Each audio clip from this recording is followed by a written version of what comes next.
Ayuh keluarga Malaysia, kita bulatkan tekad dan bersatu hati untuk terus memelihara serta mempertahankan kedaulatan negara.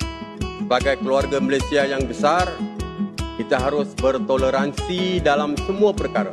Hormat menghormati serta mengekalkan perpaduan rakyat yang berbilang kaum, agama dan bangsa serta integrasi nasional silang budaya adalah tunjang kekuatan kita sebagai sebuah negara bangsa yang berjaya.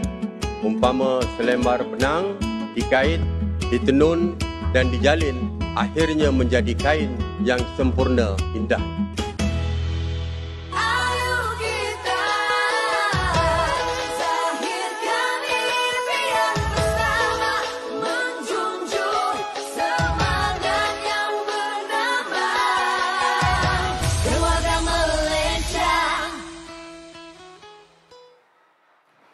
Assalamualaikum, salam sejahtera dan selamat pagi kepada penonton live kita serta pengunjung KTCC Mall pada pagi ini. Nama saya Muhammad Syafiq bin Sahari Alias Hasim, ikon TV PSS Negeri Terengganu tahun 2020. Baiklah, pada hari ini saya akan menjadi moderator merangkap panel anda dalam program Influencer at Japan, bicara santai berkenaan KPDN HEP memacu pembangunan sektor perdagangan pengedaran yang bersiaran secara langsung di KTCC Mall Kuala Terengganu. Terima kasih kepada pihak KTCC Mall kerana telah menyediakan tempat yang selesa pada hari ini. Suka untuk saya memberi peringatan kepada pengunjung dan penonton di luar sana untuk like, share dan komen program influencer yang sedang live di Facebook Jabatan Penerangan Negeri Terengganu. Sebelum saya masuk ke main topik kita pada pagi ini, saya akan menerangkan sedikit sebanyak tentang slogan Keluarga Malaysia. Ialah sebagai seorang belia yang akan memimpin negara di masa akan datang kan, mestilah kena ambil cakna tau. Baiklah, slogan Keluarga Malaysia ini adalah slogan yang baru sahaja diperkenalkan oleh Yang Amat Berhormat Perdana Menteri yang ke-9 iaitu Datuk Seri Ismail Sabri Yaakob pada 22 Ogos 2021. Slogan ini terbahagi kepada 3 teras iaitu keterangkuman, kebersamaan dan kesyukuran yang akan lead kepada 20 pengkayaan nilai. Nilai tersebut ialah menerapkan budaya ilmu dalam masyarakat dan keluarga, menyuburkan budaya komunikasi berhemah dalam kalangan keluarga dan masyarakat serta membina akhlak mulia seluruh anggota keluarga. Turut digariskan ialah nilai kebertanggungjawaban terhadap keluarga, membudayakan amalan ihsan dalam memupuk semangat kebersamaan keluarga bagi memastikan suasana harmoni dapat dikecapi keluarga serta menyemai budaya khidmat dalam keluarga bagi membantu ahli yang memerlukan. Selain itu, menjaga kehormatan dan maruah keluarga, menyemai semangat prihatin untuk membantu ahli keluarga, dapat menerapkan budaya kesabaran dalam mengekalkan keharmonian keluarga dan menyemai semangat keamanan serta kesejahteraan dalam diri ahli keluarga. Tidak ketinggalan juga ialah aspek hidup beriman bagi membudayakan amalan sihat fizikal dan mental, mengekalkan tradisi dan adat kekeluargaan, kasih sayang, hormat dan taat. Berkenaan visi keluarga Malaysia ni, visi keluarga Malaysia ni ialah bertujuan untuk memulihkan negara bagi mencapai status negara yang maju dan berpendapatan tinggi, bermatlamat sebagai aspirasi jangka panjang lah. Kalis cabaran masa hadapan dalam mencapai visi itu berlandaskan keberhasilan kebahagiaan melalui slogan Keluarga Malaysia inilah. Jadi melalui kesemuanya slogan ini saya dapat simpulkan ataupun pandangan saya sendiri, slogan ini menyeru kita untuk mengetepikan perbezaan ideologi politik, agama, kaum dan kaum untuk bersatu melawan musuh kita sekarang iaitu pandemik COVID-19. Baiklah, itu saja untuk penerangan saya berkenaan keluarga Malaysia pada hari ini. Jadi tanpa berlengah, hari ini saya tidak berseorangan, tetapi saya bersama Tuan Sarah Saharuddin, maafkan saya, bin Muhammad Kia, Pengarah Kementerian Perdagangan Dalam Negeri dan Hal Ehwal Pengguna Negeri Terengganu KPDN HEP yang berada di sebelah kiri saya. Tuan, Assalamualaikum. Waalaikumsalam warahmatullahi wabarakatuh. Apa khabar? Syafiq. Baik, alhamdulillah. Alhamdulillah. Syafiq sihat? Sihat, alhamdulillah. Boleh tak Tuan memperkenalkan diri Tuan dengan lebih lanjut kepada penonton di luar sana? Okey Syafiq, nama saya Saharuddin bin Muhammad Kia. Sekarang ni saya bertugas sebagai pengarah di Kementerian Perdagangan Dalam Negeri dan Hal Ehwal Pengguna ataupun lebih dikenali Kabinet Shipi Negeri Terengganu. Sebelum di Kabinet Shipi saya pernah bertugas di Jabatan Pembangunan Wanita, Kementerian Pembangunan Keluarga, Kementerian Pembangunan Wanita, Keluarga dan Masyarakat Negeri Terengganu. Sebelum tu juga saya pernah bertugas di Sabah sebagai timbalan pengarah di Jabatan Hal Ehwal Wanita Sabah di bawah program Cross Fertilization dipinjamkan untuk program integrasi nasional, dan saya pernah juga bertugas di Intan, Institut Tabiran Awam Negara Bukit Kiara, dan penempatan pertama saya di Suruhanjaya Pilihan Raya Malaysia. Saya berasal dari Marang ni Syafiq, anak jati Terengganu. Anak jati Terengganu? Ya Syafiq. Oh, okey, baik. Tanpa berlengah, boleh saya teruskan ke sesi soal jawab ataupun Q&A kita pada pagi ini Tuan? Boleh? Boleh. Oh, baik. Baiklah, soalan pertama iaitu, boleh tak Tuan terangkan serba sedikit mengenai latar belakang Kementerian Perdagangan Dalam Negeri dan Hal Ehwal Pengguna ni ataupun KPDN HEP? Macam tahun bila kementerian ni ditubuhkan dan apakah matlamat kementerian ni? Okey Syafiq, pertamanya saya mengucapkan terima kasihlah kepada pihak Jabatan Penerangan Negeri Terengganu kerana sudi mengundang saya pada pagi inilah untuk bersama-sama dalam sesi bicara santai menerusi slot Influencer at Japan, dan pada pagi ini saya akan berkongsilah tentang peranan Kabinet Shipi dalam memacu pembangunan sektor perdagangan pengedaran.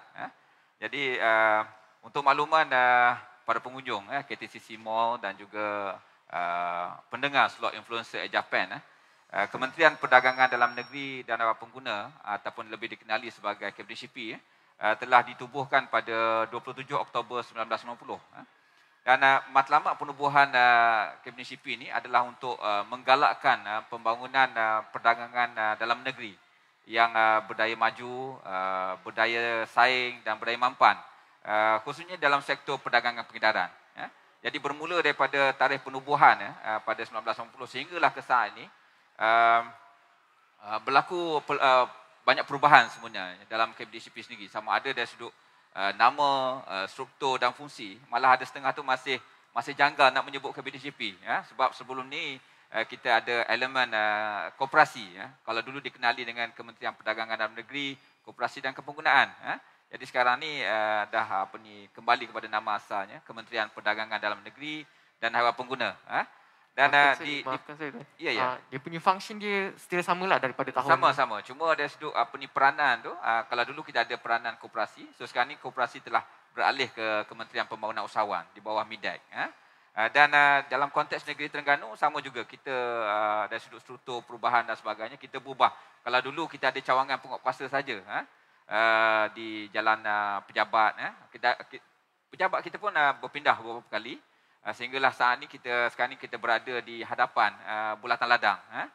Kita ada beberapa cawangan. Kita ada cawangan Besut, kita ada cawangan Kemaman, kita ada cawangan Dungun, dan kita ada Kuala Terengganu, cawangan Kuala Terengganu. Tapi cawangan Terengganu ini bertindak juga sebagai pejabat Kabinet Shipi Negeri Terengganu lah. Dan insyaAllah dalam masa terdekat ni kita akan memiliki satu lagi cawangan baru, iaitu di Hulu Terengganu. Itu sedikit sebanyak latar belakang tentang Kabinet Shipi lah. Baiklah. Soalan seterusnya, apakah fungsi KPDN HEP ni Tuan? Macam saya pasti setiap Kementerian Perdagangan ni akan ada akta-akta tersendiri. Jadi macam manakah akta yang dikuatkuasakan oleh pihak kementerian tuan? Ya, okey Syafiq. Secara amnya fungsi kementerian ni terbahagi kepada dua lah. Seperti mana nama Kabinet Syipi, kalau seperti mana yang saya sebutkan tadi, Kabinet Syipi, Kementerian Perdagangan Dalam Negeri. Maknanya kita fokus kepada perdagangan dalam sahaja. negeri, dan pada masa yang sama juga kita menitik beratkan tentang haiwan pengguna. Jadi dua komponen utama lah, dua tunjang utama yang menjadi fokus ataupun fungsi Kementerian Perdagangan Negeri dan Haiwan Pengguna. Itu antara peranan dan fungsi Kabinet Syipi. Dan merujuk kepada dua fungsi ini, ada pelbagai sebenarnya peranan dan tanggungjawab kita lah. Antaranya juga semana yang Syafiq maklumkan tadi, bahawa kita dipertanggungjawabkan untuk melaksanakan bertanggungjawab dalam menguatkuasakan 12 akta Syafiq. Kita ada akta kawalan bekalan, kalau saya boleh nyatakan di sini. Kita ada akta sewa beli. Kita ada akta timbang dan sukat. Kita juga menguatkuasakan juga akta hak cipta, akta jualan langsung dan skim anti piramid. Jadi 12 semua sekali Syafiq. Dan pada masa sama juga kita melaksanakan fungsi-fungsi lain Syafiq, bukan penguatkuasaan semata-mata. Kita juga berperanan dalam memberikan seperti mana yang saya nyatakan tadi, sebab kita haiwan pengguna. Jadi peranan kita juga nak memberikan advokasi, pendedahan-pendedahan kepada masyarakat tentang ilmu-ilmu kepenggunaan. Dan juga kita memastikan juga dalam konteks perniagaan lah, supaya wujudnya suasana yang kondusif, supaya masing-masing mendapat manfaat daripada ekonomi yang sihat. Agar pengguna dan peniaga lebih teratur lah dalam Betul. Dalam soal jual beli. Jual beli, ya betul. Soalan yang ketiga. Boleh Syafiq. Boleh tak tuan ulas lebih lanjut berkenaan fungsi KPDN HEP ini dalam hal ehwal perlindungan pengguna terutamanya? Yes. Sebab pengguna ini kan ramai. Betul. Sebenarnya yang saya nyatakan tadi Syafiq, jadi kita ada dua tunjang tadi kan, perdagangan dalam negeri dan haiwan pengguna. Dalam konteks pengguna ni, Kabinet Syipi juga melaksanakan program-program advokasi lah di pelbagai peringkat bagi meningkatkan kesedaran kepenggunaan di dalam kalangan anggota masyarakat. Jadi yang ni kita laksanakan menerusi inisiatif di bawah program pembangunan gerakan kepenggunaan. Jadi untuk makluman semua, kita ada melantik sebenarnya rakan kepenggunaan untuk bersama-sama dengan kita sebagai mata dan telinga kepada Kabinet Syipi lah. Sebab tu macam spy lah ni. Bukan. Dia sebagai satu entiti yang akan memberikan maklumat kepada kita. Sekiranya ada elemen-elemen lah, kalau dia tengok harga yang tak betul, tak tepat dan sebagainya, ataupun ada satu tindak tanduk yang tak betul dari sudut perniagaan dan sebagainya. Jadi rakan Kabinet Syipi ini boleh bersama-sama dengan kita. Dan rakan Kabinet Syipi juga memainkan peranan untuk menyebarluaskan maklumat-maklumat, info-info kepenggunaan kepada pengguna. Jadi pada masa yang sama, kita ada bentuk Majlis Gerakan Pengguna Kebangsaan. Yang ini di peringkat kebangsaan. Dia ada, mana kita panggil semua pemimpin-pemimpin ataupun dia punya jabatan-jabatan yang berkaitan yang kita telah lantik di peringkat kementerian untuk menimbang tentang isu-isu ataupun membincangkan tentang isu-isu kepenggunaan.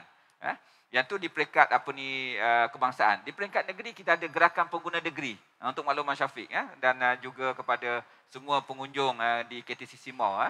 Kita ada Gerakan Pengguna Daerah. Jadi kita ada beberapa level, ada dia punya peringkat-peringkat dia dari sudut penglibatan anggota masyarakat. Malahan kita ada di peringkat sekolah, kita ada kelab pengguna sekolah. Kita ada Gerakan Pengguna Siswa. Jadi lepas ni Syafiq masuk ke UNIZA, sebab saya difahamkan lepas ni Syafiq akan ke UNIZA kan. Ya, jadi Syafiq boleh turut serta terlibat dalam Gerakan Pengguna Siswa. Untuk supaya kita sama-sama memainkan peranan dalam kita memastikan kita tahu hak kita sebagai pengguna dan sebagai anggota masyarakat. Banyak layer tu. Selain itu saya suka kongsikan juga ni Syafiq. Selain daripada advokasi kepenggunaan apa tadi kan, kita ada juga peranan kita dalam di peringkat membantu pengguna-pengguna membuat tuntutan. Jadi ramai juga anggota masyarakat ni kadang-kadang tak sedar tentang kewujudan Tribunal Tuntutan Pengguna Malaysia. Jadi untuk makluman semua, Tribunal Tentang Pengguna Malaysia ni adalah merupakan satu forum alternatif lah kepada Mahkamah Sivil untuk pengguna membuat tuntutan tebus rugi ni Syafiq. Berkenaan dengan barang atau perkhidmatan yang mana secara murah saja, mana fee dia RM5 saja. Fee RM5 saja, dan tuntutan ni dia ada, tribunal ni ada dia punya bidang kuasa dia mendengar tuntutan yang jumlah amountnya melebihi 50,000. Tidak melebihi 50,000. Dan tuntutan ini juga sah dalam tempoh 3 tahun daripada tarikh tuntutan tu.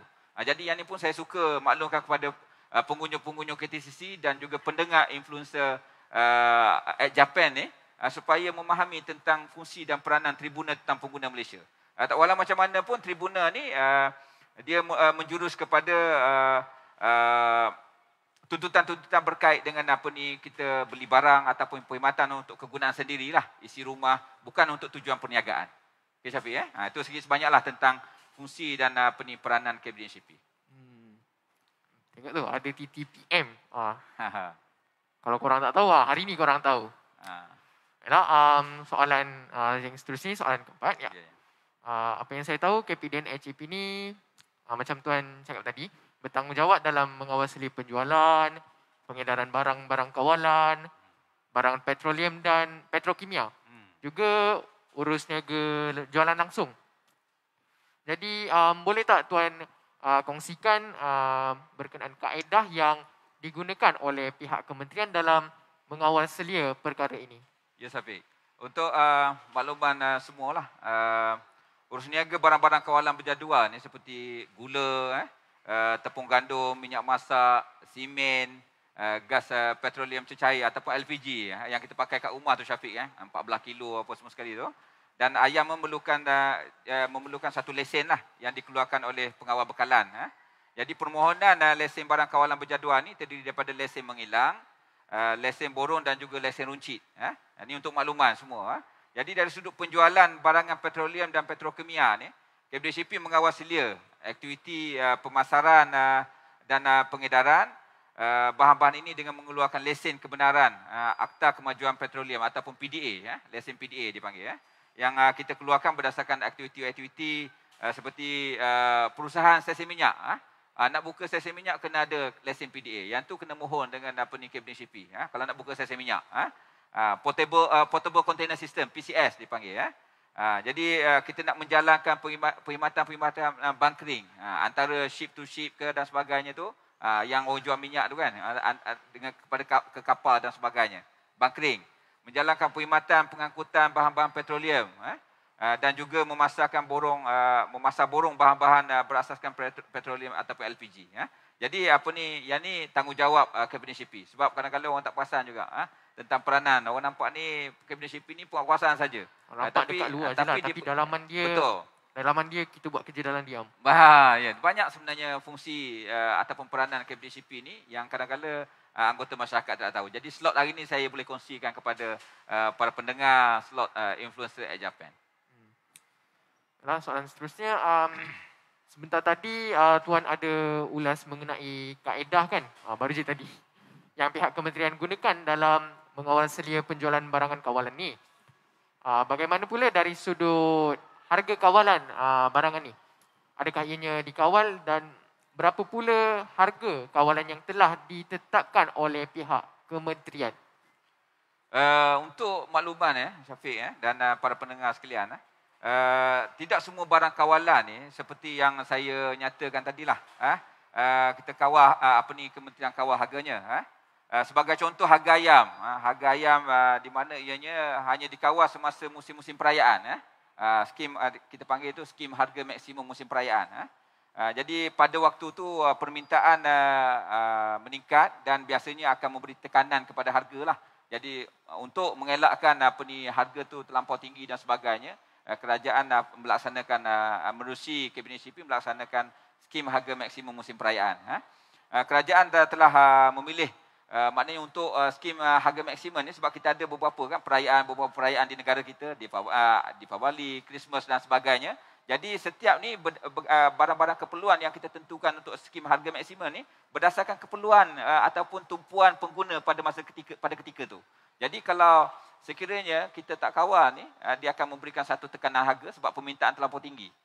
Jadi sebab itulah kita melaksanakan skim harga maksimum yang perlu dipatuhi oleh semua peniaga lah, sama ada di kedai runcit, minimarket, pasar raya dan juga pasar dalam talian dan sebagainya. Jadi itu untuk makluman. So maksudnya peniaga tak boleh sesuka hati lah nak menaikkan harga ni. Dia dah memang ada harga ceiling dia tersendiri kan. Ya. Kalau di bawah skim harga maksimum musim perayaan ni, peniaga-peniaga tidak boleh menjual melebihi harga ceiling ataupun harga maksimum yang telah ditetapkan. Dan kita menggalakkan kepada peniaga-peniaga ni supaya menjual di bawah harga maksimum yang ditetapkan. Itu konsep ataupun pelaksanaan di bawah skim harga maksimum musim perayaan. Baik.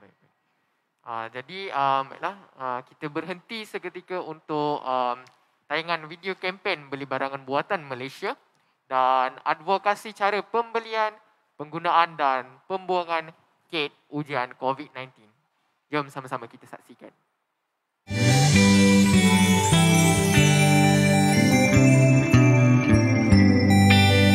1, 2, 3 pakat kita mari ganu.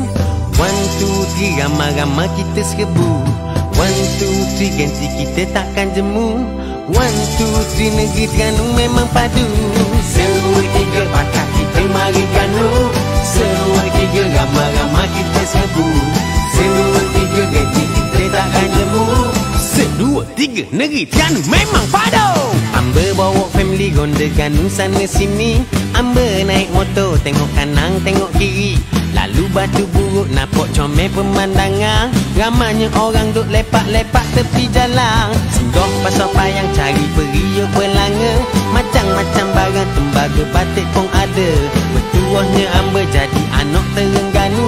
Negeri Darul Imam sungguh makmur dan juga maju. 1, 2, 3 pakat kita mari Ganu. 1, 2, 3 ramai-ramai kita serbu.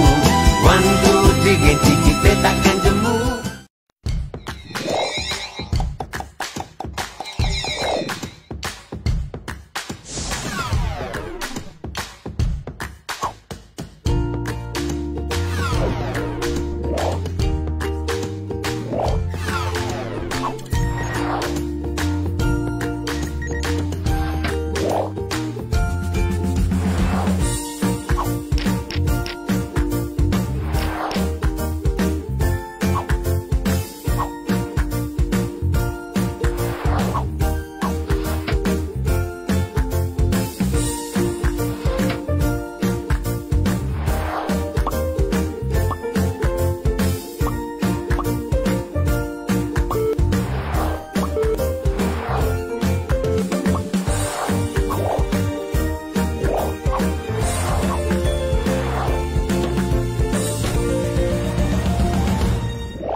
Kembali lagi bersama saya Syafiq, moderator anda pada hari ini.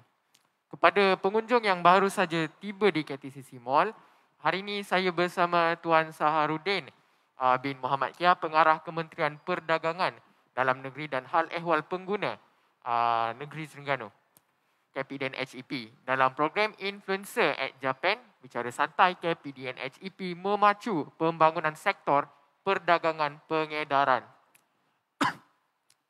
Baiklah Tuan, izinkan saya untuk teruskan ke soalan seterusnya. Soalan seterusnya berbunyi berkenaan penetapan harga siling. Macam tadi. Bagaimana pihak kementerian membuat penetapan harga siling bagi kesemua barangan kawalan? Boleh Tuan kongsikan sedikit bagaimana proses tersebut berlaku? Ya. Okey, Syafiq, para pengunjung KTCC Mall dan para pendengar Influencer at Japan, suka saya kongsikan kadang-kadang anggota masyarakat dia tertanya-tanya bagaimana kita menetapkan harga-harga shilling dan sebagainya, harga penetapan harga maksimum harga ayam dan sebagainya. Jadi untuk makluman sebenarnya KPDHP tidak melaksanakan secara sembrono ataupun ikut suka-suka kan. Tapi kita melaksanakan gerak kerja ni secara terancang lah. Kita dalam tempoh-tempoh yang munasabah. Dan kita untuk kita laksanakan kawalan harga ni, terutama barang kawalan, supaya pengguna-pengguna dapat memiliki barang-barang tadi pada harga mampu milik lah. Dan gerak kerja ni kita laksanakan beberapa bulan sebenarnya untuk kita menentukan proses kerja yang terlibat, relevan untuk kita memastikan kita dapat kawal harga seperti mana yang kalau kita perhatikan sekarang ni, kawalan-kawalan harga yang ada. Jadi antara yang perkara yang kita laksanakan ialah kita mengadakan sesi engagement ataupun libat urus. Libat urus dengan pelbagai pihak, sama ada industri, pihak-pihak industri yang relevan, agensi kerajaan, persatuan dan sebagainya. Dan pada masa yang sama juga kita melaksanakan sesi engagement ataupun libat urus ni bersama dengan pengilang, pengimport, pengedar dan peruncit, bagi kita menentukan harga-harga yang munasabah dalam kita memastikan harga shilling kepada barang kawalan tadi. Jadi pertimbangan-pertimbangan ni kita buat berdasarkan kepada sesi libat urus tadi, supaya kita dapat memastikan satu keputusan yang tepat, yang boleh dilaksanakan dengan sewajar, dan setiap maklumat ni daripada sesi libat urus tadi ataupun engagement tadi, kita memberikan perhatian yang serius supaya kita dapat menghasilkan satu keputusan yang tepat yang boleh memberikan manfaat kepada kedua-dua pihak, sama ada kepada pihak peniaga dan juga pada pihak pengguna. Korang dengar tu, dia bukan bila nak decide harga ayam tu turun, bukan esok dapat. Dia ada proses dia memakan masa beberapa bulan dan kena ada engagement daripada pihak-pihak yang tertentu lah. Soalan seterusnya, semua penonton dan pengunjung kita pada hari ini mesti ada perasaan ingin tahu berkenaan apakah inisiatif KPDN HEP dalam mengurangkan kos sara hidup rakyat yang tinggal di kawasan, terutamanya kawasan pedalaman lah. Ya. Boleh tuan kongsikan sedikit? KPDN HEP sebenarnya mengambil maklum lah tentang kesukaran penduduk lah, terutama di kawasan pedalaman, untuk menikmati harga yang lebih rendah ataupun harga yang berpatutan. Dan kalau kita perhatikan suasana ini yang paling ketara sekali di negeri-negeri, sebagai contoh di Sarawak, Sabah kan, kawasan pedalaman dengan bentuk geografi dia, bentuk muka bumi yang pelbagai dan sebagainya, dengan jarak perjalanan yang begitu jauh. Jadi disebabkan kesukaran-kesukaran ini, kos barangan di tempat-tempat di kawasan pedalaman ni adalah lebih tinggi berbanding dengan kawasan-kawasan bandar. Jadi menyedari tentang keperluan tersebut, KPDN HEP telah melaksanakan program penyeragaman harga ni, Syafiq, untuk makluman. Jadi program ni bermula pada 2008 lagi. Dan untuk kita menerusi program ni, sebenarnya kerajaan akan menerusi KPDN HEP, kita akan melantik transporter ataupun syarikat-syarikat yang akan menyediakan perkhidmatan pengangkutan kepada barang-barang perlu tadi. Barang-barang perlu seperti mana, seperti gula, minyak, tepung, LPG, beras. Jadi yang ni kita lantik transporter. Dalam konteks negeri Terengganu ni, Syafiq, untuk makluman Syafiq, untuk makluman pengunjung-pengunjung KTCC Mall dan juga pendengar Influencer Air Japan, kita telah melaksanakan program ni di Pulau Redang, Pulau Perhentian. Kita laksanakan program ni. Maknanya kita lantik transporter untuk membantu kita dalam mengangkut barang-barang keperluan tadi, seperti gula, minyak, tepung. Kita dah laksanakan di Perhentian dan juga Pulau Redang. Begitu juga dengan community drumming. Community drumming maksudnya kita nak pastikan supaya rakan-rakan ataupun sahabat-sahabat kita, makcik-makcik kita di Pulau Redang menikmati harga, sebagai contoh harga petrol, harga diesel, supaya sama seperti mana di darat. Jadi kalau sekarang ni dengan kalau kita perhatikan, kita buat observation ataupun perhatian, tanpa adanya program ni, kalau kita tanya rakan-rakan kita dekat Pulau Redang, satu tong gas tu LPG 14 kilo, harga dia RM45, bayangkan. Jadi dengan menerusi harga program penyeragaman harga yang kita laksanakan ini, jadi mereka dapat menikmati harga yang sama seperti mana di bandar ataupun di kawasan-kawasan bukan kawasan pulau, pada harga RM26.60. Jadi itu beza dia. Sebab tu ni antara kemudahan-kemudahan ataupun antara inisiatif untuk kita mengurangkan kos sara hidup rakyat, terutama di kawasan pedalaman ataupun kawasan pulau, seperti yang saya nyatakan tadi. Kita boleh nampak kita boleh nampak tiada rakyat yang ketinggalan. Ya, walaupun duduk di pendalaman ke, di bandar ke, kita semua merasa harga yang sama. Agar dapat menikmatilah. Soalan seterusnya, isu kenaikan barang sering diperkatakan.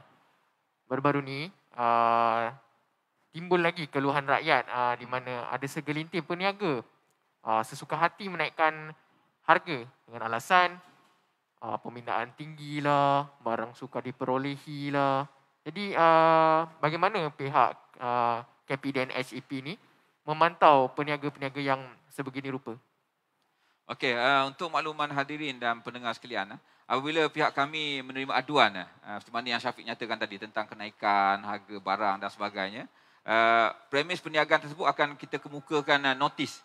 Kita akan kemukakan notis. Tadi di awal tadi saya ada cerita tentang akta-akta yang dikuat kuasakan ataupun yang dipertanggungjawabkan kepada KPDN SEP untuk kita kuat kuasakan perkara itu.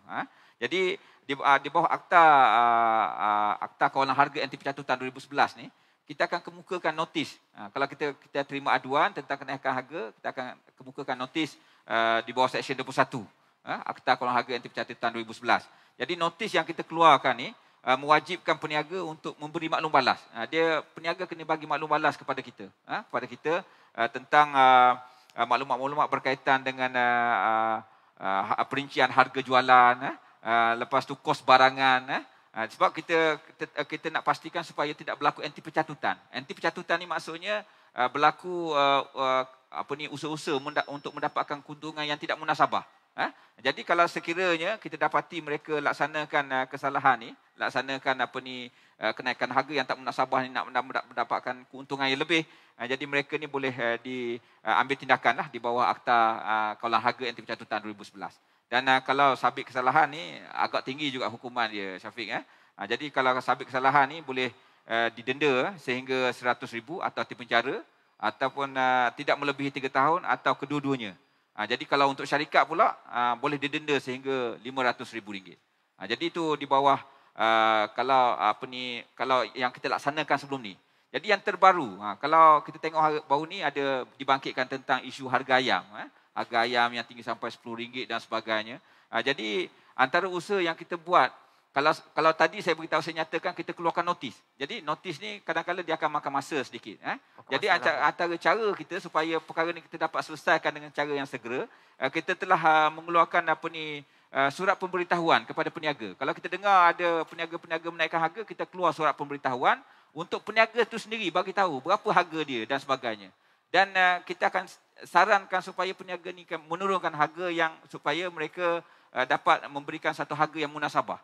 Dan kalau kita perhatikan sekarang ni memang ada kesan dia, kesan yang cukup positif dengan pendekatan yang kita gunakan sekarang, pendekatan secara soft approach, secara perundingan dengan peniaga-peniaga supaya kita dapat menurunkan harga secara segera. Dan kalau kita perhatikan sekarang ni, harga ayam standard pun sekitar RM8.50 sehingga RM9.50. Jadi itu antara usaha-usaha yang kita buat menggunakan kaedah yang peringkat awal tadi saya beritahu notis, kita ubah sikit, kita guna soft approach menerusi rundingan. Jadi kita nampak ada kesan dia yang cukup positif. Itu antara usaha-usaha yang kita buat apabila berlaku aduan-aduan berkaitan dengan kenaikan harga barang. Bagi peniaga yang suka menaikkan harga barang tu, dengarlah dia punya consequence dia punya efek dia kepada korang. Boleh kena denda, boleh kena saman. Silap hari bulan boleh masuk jail. Soalan seterusnya iaitu bagaimana pula berkenaan bekalan makanan, Tuan? Apakah jaminan KPDN SEP ni bahawa ia akan sentiasa mencukupi untuk permintaan rakyat di negara ni? Berkaitan dengan bekalan makanan ni, Syafiq, kita tak perlu bimbang sebenarnya. Dan pihak kerajaan pun sebenarnya sentiasa memberikan perhatian berkenaan dengan perkara ni. Dan kalau kita perhatikan dalam konteks bekalan makanan ni, kerajaan dah melaksanakan dasar sekuriti makanan negara.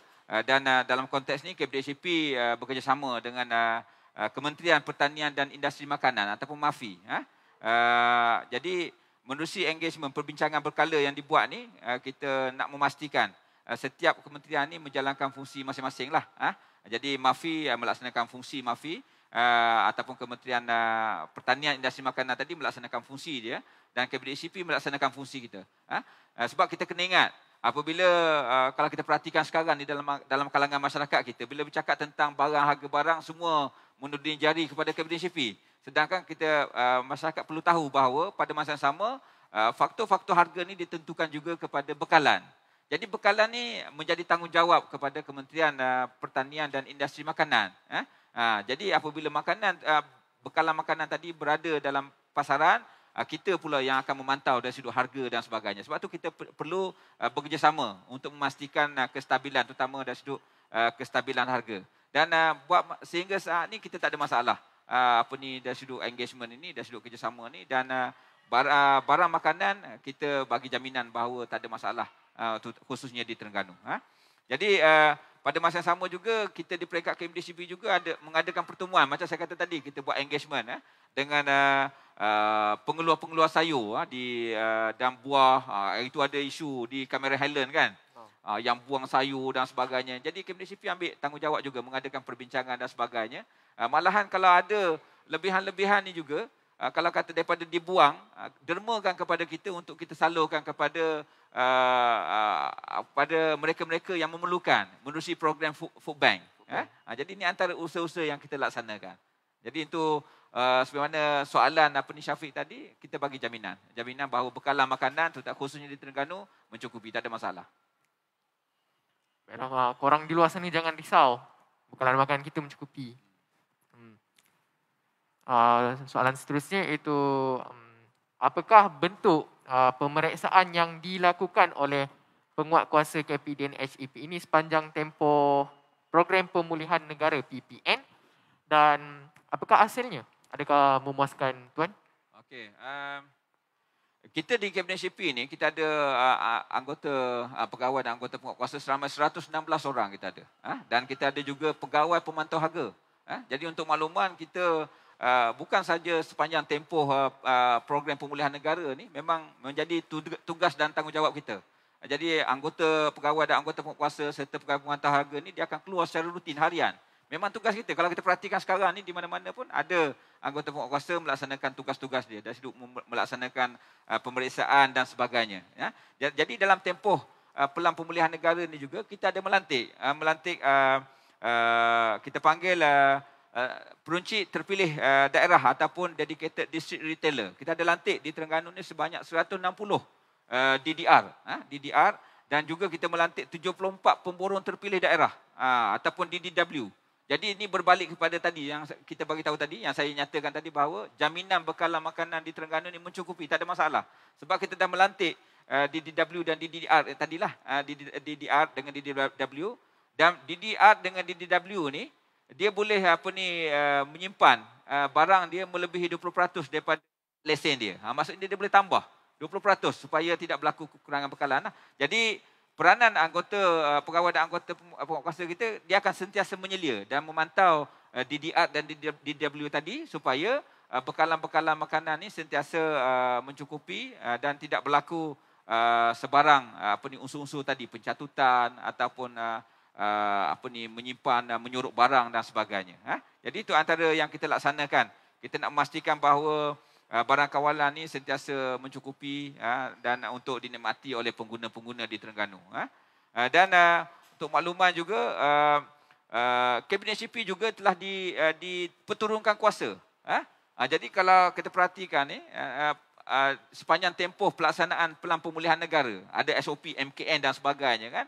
Jadi Kabinet HEP juga diberikan kuasa, diturunkan kuasa oleh Ketua Pengarah Kesihatan di bawah Akta Pencegahan dan Pengawalan Penyakit Berjangkit 1988. Kalau kita dengar dalam media itu disebut Akta 342. Jadi Kabinet HEP boleh menguatkuasakan dari sudut pematuhan SOP, dan kita ada kuasa untuk mengkompaun bagi pihak Kementerian Kesihatan.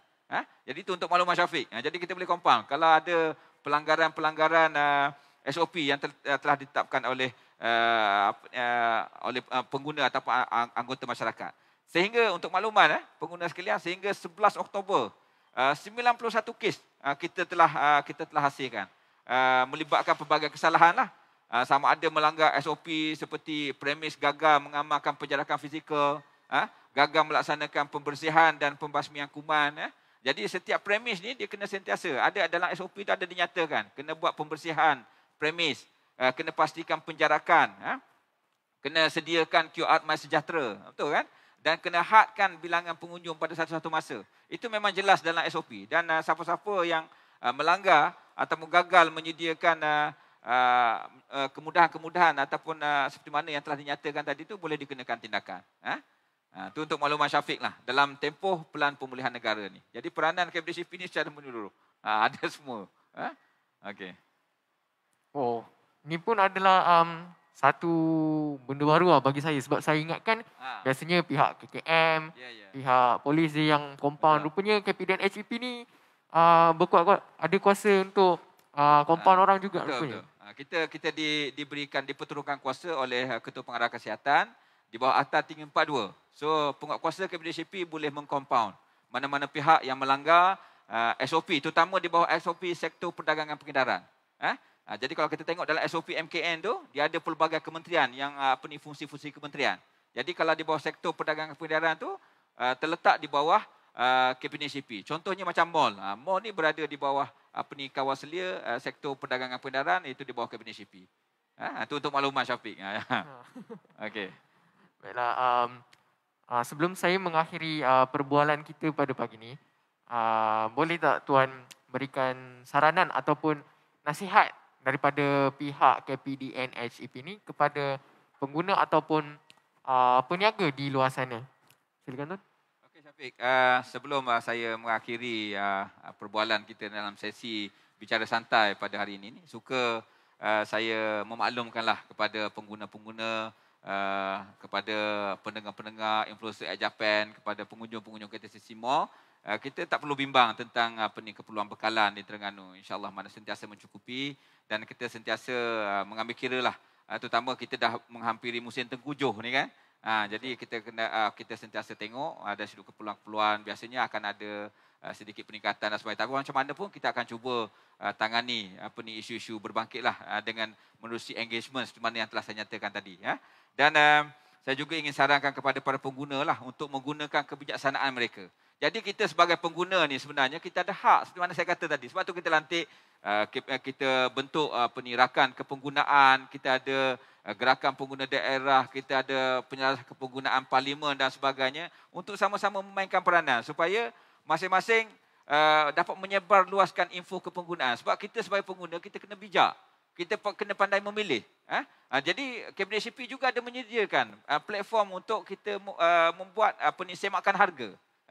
Jadi kepada pengunjung KTCC Mall ni, pada mana-mana yang belum lagi install aplikasi price catcher, price catcher boleh ambil tindakan untuk upload dalam handphone masing-masing price catcher dalam Google Play Store ataupun Apple App Store. Dia ada price catcher KPDN HEP.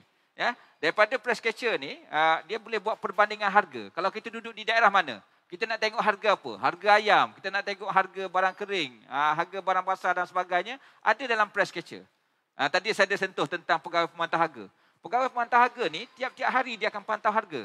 Dia akan pantau harga, dia akan tengok barang-barang keperluan tadi. Jadi, kita akan tengok mana-mana berlaku peningkatan dan sebagainya, kita akan ambil tindakan penguatkuasaan. Jadi, maklumat-maklumat dalam price catcher ni, kita boleh jadikan sebagai satu perbandingan. Kita sebagai pengguna. Jadi, kita kena bijak dalam berbelanja. Mana tempat yang harga yang lebih rendah, so kita pergi tempat tu. Memang kadang-kadang ada yang memang tak sukalah dengar. Sebagai contoh kita kata, pasar ni mahal sikit, kita pergi kat pasar raya dia murah sikit. Sebab sistem ekonomi tu dia berbeza-beza. Kaedah bentuk perniagaan. Itu saya suka kongsikan. Jadi boleh upload price catcher tadi dalam Play Store dan Google App Store. Pada masa yang sama, kita mengingatkan juga kepada pemain industri lah untuk sama-sama memainkan peranan. Seperti macam dalam keadaan seperti mana yang saya nyatakan tadi dalam tempoh pelan pemulihan negara. Sebab kita sekarang ni bukan, walaupun ada kebenaran untuk merentas negeri, tapi bukan bermaksud kita tak tertakluk kepada SOP yang seolah-olah macam kita dah bebas. Tak. Kita masih, kalau di Terengganu ni kita masih dalam fasa ketiga pelan pemulihan negara. Ada SOP mana yang masih tak dibenarkan dan sebagainya. So kita kena patuhi SOP yang telah ditetapkan. Jadi itu saya ingatkan kepada semua, perlu memainkan peranan. Jadi pemain industri tadi seperti mana yang saya nyatakan, perlu menghakkan bilangan pelanggan dalam premis pada satu-satu masa. Menyediakan alat pengimbas suhu, kod QR MySejahtera, melakukan penilaian risiko terhadap pelanggan, kena semak suhu badan pelanggan. Kalau yang ada pelanggan-pelanggan yang status low risk tu baru boleh masuk. Jadi kalau yang bergejala dan sebagainya kita tak benarkan masuk. Jadi kita kena ambil perhatian tentang perkara ni. Bahawa walaupun ada kebenaran merentas negeri, tapi kita masih di fasa ketiga pelan pemulihan negara. Dan kita tak boleh sewenang-wenangnya. Sebab kita nak pastikan supaya suasana ataupun keadaan yang kita nikmati sekarang ni. Kan sekarang ni kalau kita perhatikan, semua sektor ekonomi dah boleh dibuka dan sebagainya. Kalau selama ni perlu tutup kan. Jadi kalau kita melanggar SOP-SOP ni menyebabkan berlaku lagi kenaikan apa ni dia punya kes COVID dan sebagainya, kita tak nak nanti tiba-tiba premi-premi terpaksa balik, kena tutup dan sebagainya. Kita tak nak perkara ni berlaku. Jadi sama-sama memainkan peranan sama ada anggota masyarakat, pengguna dan juga peniaga. Jadi saya rasa tu sedikit sebanyak perkongsian ataupun nasihat daripada Kabinet CP Negeri Terengganu, Syafiq. Terima kasih Tuan. Jadi kita sebagai pengguna kita harus bijak berbelanja. Jadi jangan lupa download application Apps Catcher di Google Play Store ataupun di App Store. Begitu juga dengan pemain industri. Patuhi SOP. Cuma ada satu, Syafiq, saya lupa nak maklumkan tadi. Peranan kita kan, kalau sekiranya kita sebagai pengguna, anggota masyarakat dan sebagainya, kita boleh salurkan aduan-aduan. Sebab sekarang ni ramai pengguna-pengguna ni yang kadang-kadang sebab sekarang ni semua dalam ialah era digitalisasi ni kan. Dunia tanpa sempadan, maklumat di hujung jari. Kadang-kadang ada setengah-setengah tu menyalurkan maklumat-maklumat, aduan dan sebagainya, salurkan menerusi Facebook tanpa memberikan maklumat-maklumat yang lengkap yang menyukarkan kita sebenarnya untuk membuat siasatan dan pemeriksaan. Jadi saya nasihatkan kepada pengguna-pengguna, jangan kita hanya nak memfokuskan nak terima like berapa banyak dan sebagainya, tapi kita kena ambil rasa tanggungjawab. Kalau itu berlaku penyelewengan dan sebagainya ataupun salah laku di peringkat peniaga ke dan sebagainya, salurkan aduan kepada Kabinet CP. Jadi kita ada saluran-saluran dia. Kita ada portal e-aduan@kabinetcp.gov.my, kita ada talian hotline Kabinet CP 1-800-886-800. Kita ada email e-aduan@kabinetcp.gov.my. Kita ada aplikasi telefon pintar Easy Adu. Kita ada media sosial FB Kabinet CP dan sebagainya. Ataupun boleh pergi terus ke pejabat-pejabat Kabinet CP. Kita ada dekat Bulatan Ladang ada satu, kita ada di Kemaman, ada di Busut, kita ada di Dungun. Dan yang paling mudah sekali sekarang ni, kita nak mudah, sekarang orang muda suka WhatsApp kan. Kita yang paling mudah sekali kita ada WhatsApp. Ada WhatsApp, maknanya 019-279-4317. Salurkan maklumat biar lengkap kepada kita. Premis mana, alamat kat mana, so apa kesalahan dia. Jadi kita minta kerjasama daripada anggota masyarakat untuk sama-sama memainkan peranan dalam perkara ni. Jadi saya rasa cukup sekadar tu. Sekian, terima kasih. Terima kasih Tuan. Jadi banyak sebenarnya platform yang kita boleh membuat aduan. Jadi jangan sekadar upload ke Facebook, lepas tu tulis je macam tu. Alamat, nama premis semua tak ada, kena lengkapkan. Okey? Jadi dengan berakhirnya soalan tersebut, maka sesi soal jawab santai kita sudah tiba di penghujungnya.